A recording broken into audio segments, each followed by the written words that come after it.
Can SEO really impact your demand generation results? Let's find out. Hey, I'm Sam Dunning, co-owner over at webchoiceuk.com and host of the top 100 B2B marketing podcast, Business Growth Show. And if you haven't yet, check out my weekly emails where I share actionable B2B marketing and website tips, useful podcasts, goodies, and more. You can give it a shot over at businessgrowth.email. So on today's episode, Tom Hunt invited me onto his show, Confessions of a B2B Marketer. We talk about how SEO can drive results if you're running demand generation. I also lay out a step-by-step strategy of how B2B companies can make SEO drive real results to capture prospects with high intent looking for your solution or your offer to drive a steady stream of inbound opportunities and make a real impact on revenue. So with that said, let's dive into the episode. The SEO man. The SEO man, the man of many SEO personalities, SEO pirate, SEO man, you name it. I've probably SEO'd it or been a superhero of the SEO sorts. For sure. Well, I want to talk about this, specifically SEO and B2B, and specifically how SEO may differ between these two different types of strategies I keep hearing about on LinkedIn. Right. So first I want to dig into that, and then hopefully he's going to take us on a winding discussion through the world of SEO in B2B. So first, before you actually even get to SEO, I'd love to understand what you believe to be the difference between capturing and creating demand, and kind of why it's important that us B2B marketers know the difference.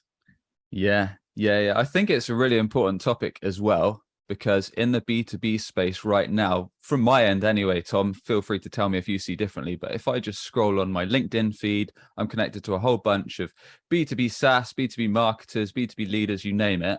And I often see posts and stories and videos about creating demand as if it's the be all end all. Like if you have a demand generation strategy, you're going to win me your business, no doubts. When I'm all for creating demand, but I think in the same breath, we should be creating demands. We should be creating customers' revenue for our business.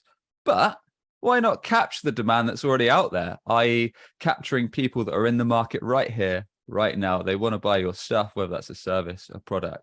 So getting a balance, in my opinion, is smart. So the difference being that creating demand could be things like posting content on LinkedIn. So over time, your target audience see stories, they see tips, they see you as a useful resource. Over time, you're building trust, you're educating the market, you're providing useful insights. So when they need your service, they reach out to you. Or maybe you start a podcast, maybe you do video content. So you're giving people this useful content, like I said, this useful media. So you're positioning yourself as the only choice. So if they eventually need your help, or someone they know needs your help, they're going to point you to them because you're the one that the only company they trust. Whereas capturing demand can be things like Google organic search, Google paid search, review sites, which are rife in the tech industry and B2B, whereby someone needs something. So let's say they need, I don't know, CRM for a small business. They type it in on Google, they click your result, or they click the review site, and then they inquire, they request a demo on your site. So you're literally capturing the small percentage of the market that needs your stuff right here, right now. It makes total sense. And it's actually just like better business capturing demand. Like the acquisition cost by definition is going to be lower because you don't have to spend time educating people about the problem they have. Yeah, exactly. That's the thing. That's why I don't get it. So like I said, it annoys me a little bit because a lot of businesses right now seem to be super hot on demand creation, demand generation. I agree with it. Like it's an awesome long-term strategy because ultimately it positions you as the only choice in your customers' minds, but it is a long-term play. And when you've got tools like Google Search, Google Ads, review sites, and various others, where you can literally capture people in the market right now, why wouldn't you do both? I mean, it makes sense from a revenue perspective. It makes sense to fuel your sales team of leads. So it's a win-win in my opinion. Totally agree. Now, my next question is, do you think that SEO is more suited to either one of those? I think SEO traditionally is more geared and better suited to demand capture. However, I do think it can supplement creating demand. And I do think that it can be a good partner to a demand generation strategy to fuel your efforts. So we can certainly dive into that if you wish. Well, yeah, first I want to cover like how you would recommend like a B2B SaaS company with like 50 employees in the, let's go for niche, like a manufacturing software space, how Yeah. you'd recommend them leveraging SEO to capture demand. Okay. So manufacturing software. Cool. Are they like a new? Are they new to SEO? Yeah, I would say they've got 50 employees. They've got like a 3-person marketing team. They're like a very technical company. They've maybe been doing some like tiny things over the past couple of years, but not really. Okay. Cool. So yeah, they got 50 employees. They got a small marketing team. They want to crack on with SEO and capture some demand. So first and foremost, one of the first things that you want to do when you start an SEO strategy is something called keyword research. So you want to actually think about, if you're capturing demand, what are our potential prospects, the potential leads that we're searching for, going to type into Google when they need our wares, when they need our services. So if you're selling manufacturing software, for example, let's say if it was a manufacturing CRM or something like that, you might type in something like best CRM for manufacturing company, or best management software for manufacturing company. So what we want to decipher is, what are these high buying intent search terms, which are usually a long tail. So that's typically when a keyword on Google is kind of more than 2 words or so. What are these things that our potential buyers, these juicy leads that we want to capture, actually searching for when they need our shit? So, and apologies if I can't swear. So yeah, what are they looking for? So there's a bunch of tools you can use this, Tom. There's a number of ways I recommend.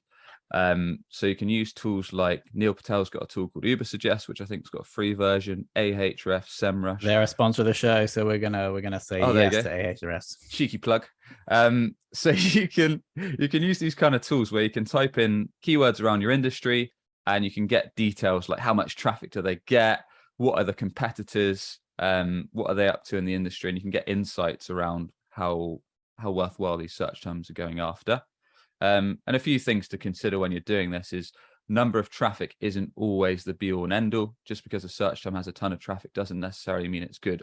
I.e., just did a post about this morning. So if you're going after, let's say you provide manufacturing CRM, if you just went after the keyword CRM, it would almost be a never ending journey, because you have competitors like Salesforce and HubSpot. You're never going to beat them unless you've got like a 250 grand a month marketing spend and you've got a ton of resources. It's just not going to happen. Whereas if you go niche, like best CRM for manufacturing company, it's quite targeted, it's quite specific, and the chances are if someone searches that, they're going to go to your site and probably request a contact or to speak to your sales or your demo. So that's the first thing, defining what people are going to search for. You can also ask your past customers, past clients, what would they use? What would they search for? What kind of terminology do they use? Then there's basically 2 main elements to SEO, Tom. So there's what's called on-page or on-site SEO, everything you do on your website. And then you've got off-page SEO, so everything you do off your website, like building links, distributing content, all that good stuff.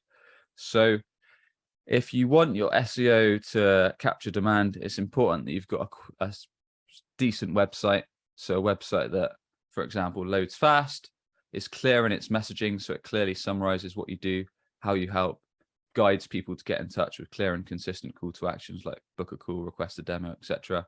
It builds trust with things like social proof, so clear testimonials, video reviews, case studies, you name it. But then once you've got those kind of website conversion best practices in shape, then a big part of on-page SEO is making sure your content actually matches those search demands.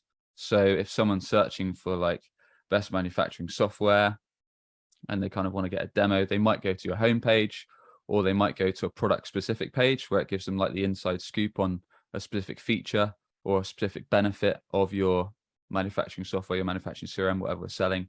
So when they land on that page, it's essentially being your best sales rep. So it's giving them a clear idea of the value prop.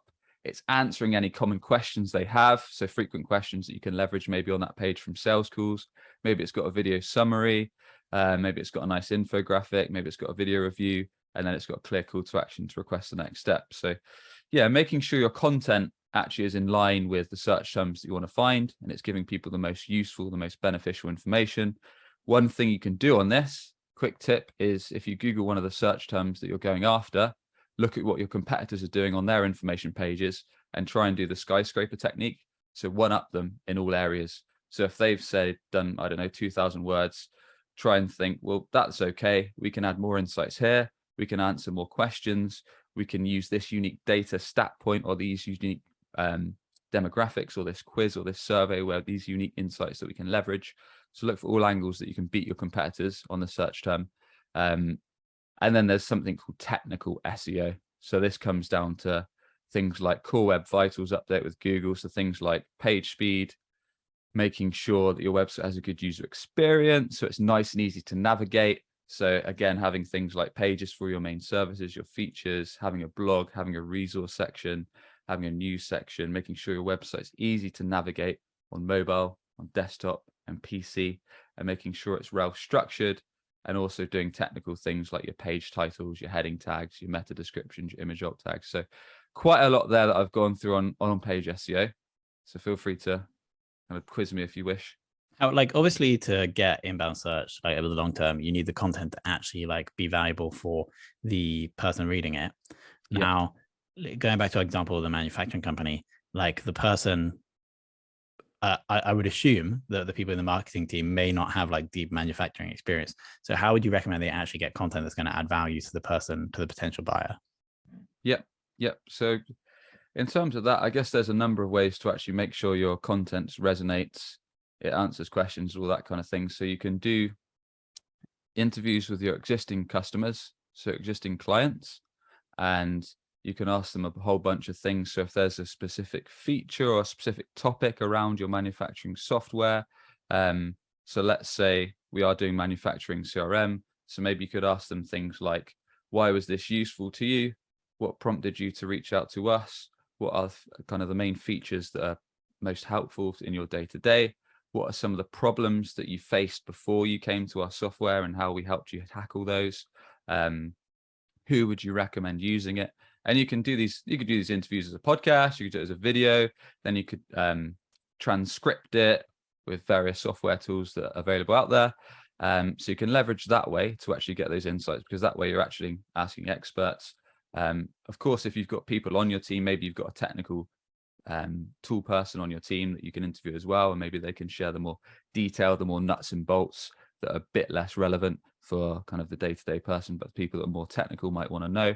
So those are quite good. Just understanding kind of your existing customers, why they chose it, what they like best about the features, what's useful, what's unique, what are the problems it fixes, transcripting those interviews, or if you do them over the phone call, taking detailed notes, and then leveraging those insights for the content.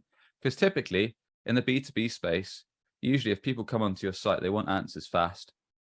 So people don't often mess around on sites. They usually want to know kind of what you do, how you help, can you fix my problem, can you answer these quick questions that I've got.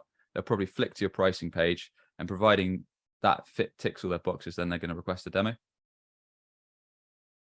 Got it. Okay, so that's like the roadmap for capturing demand. Essentially, keyword research, understand what people are searching for, create that content, whether you're interviewing people or getting someone, an expert within the business, put it on a fast site that has clear calls to actions and a nice design. If I was to simplify the process. For on-page SEO, yeah. But then the thing is, depending on the competitiveness of your market, you'll need to do some off-page SEO. So you might need to build backlinks to those pages.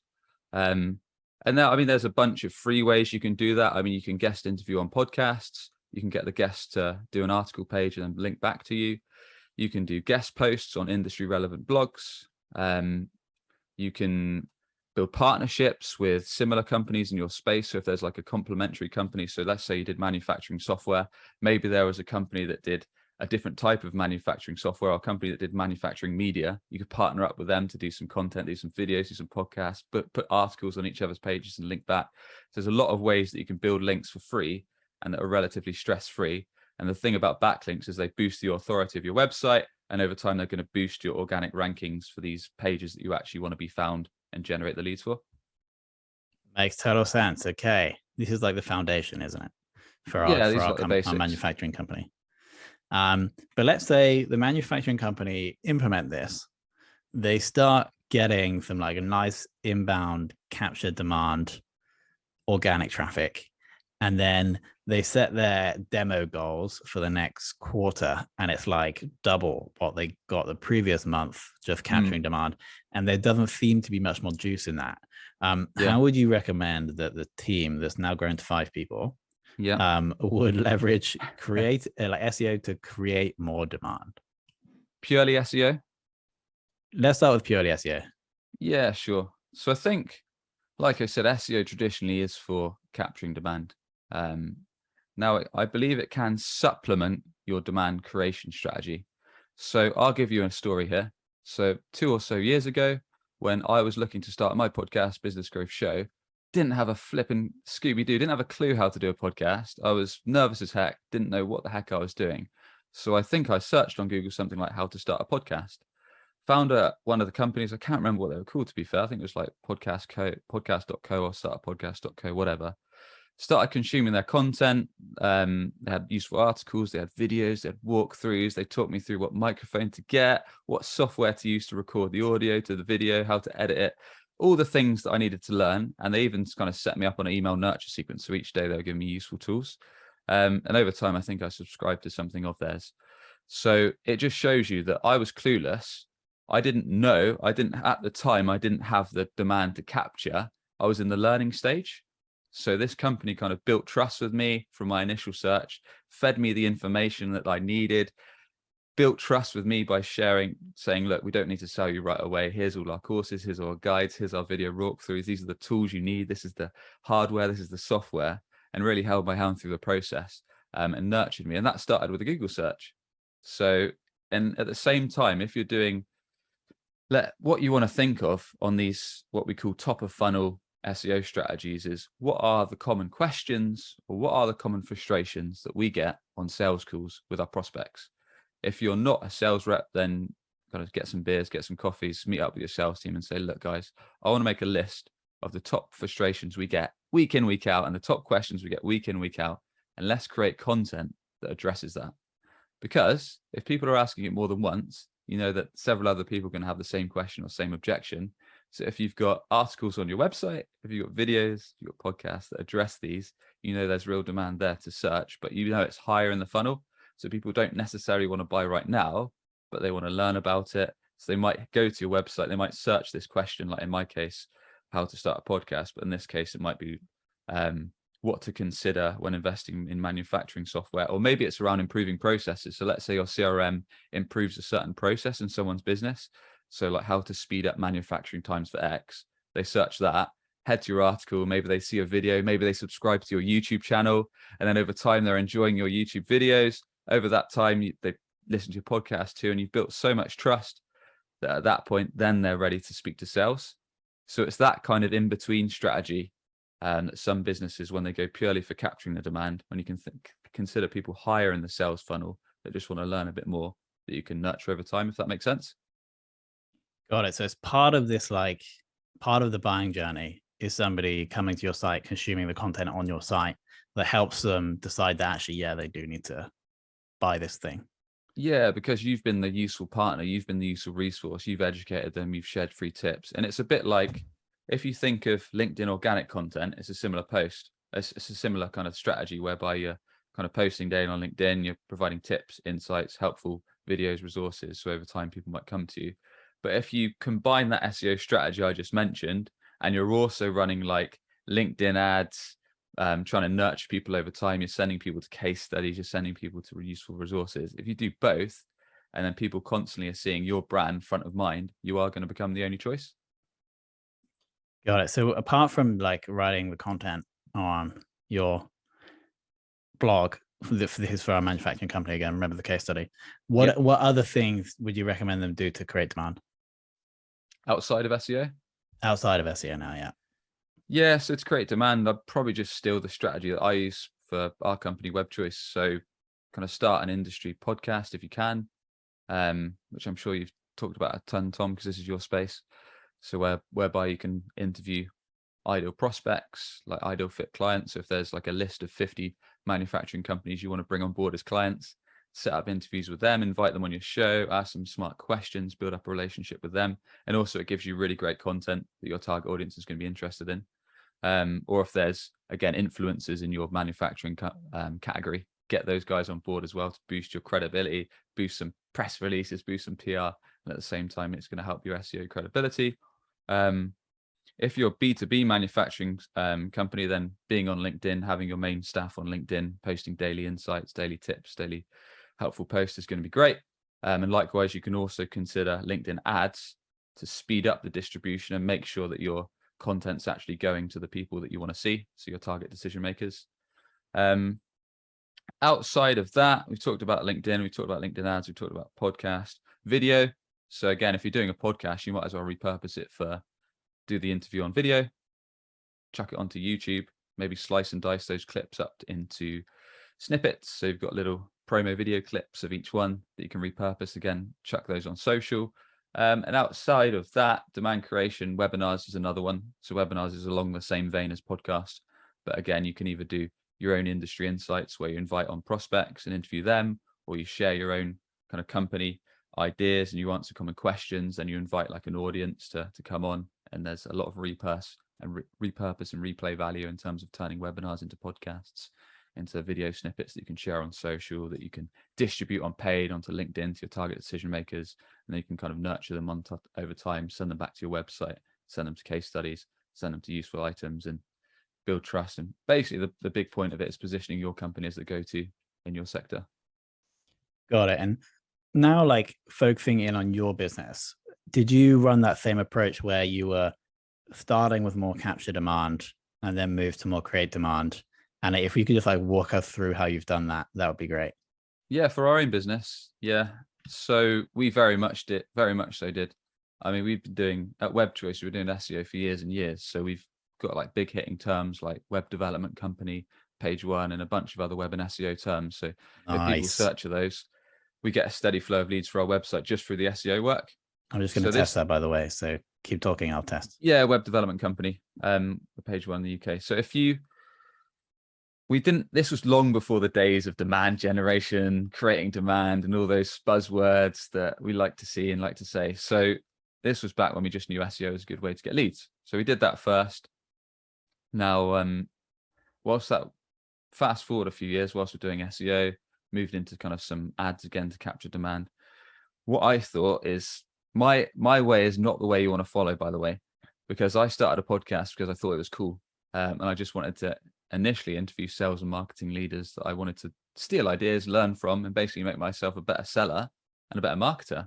So literally just interviewed like industry experts and started off doing the classic podcast where you ask their story and then eventually ask tips, and it was a bit long-winded. Then I refined the strategy. So I geared it more towards interviewing industry experts and also interviewing kind of potential prospects that would be a good fit to work with us to build relationships, and also provide value content. I'm just going to jump in with the results of the test.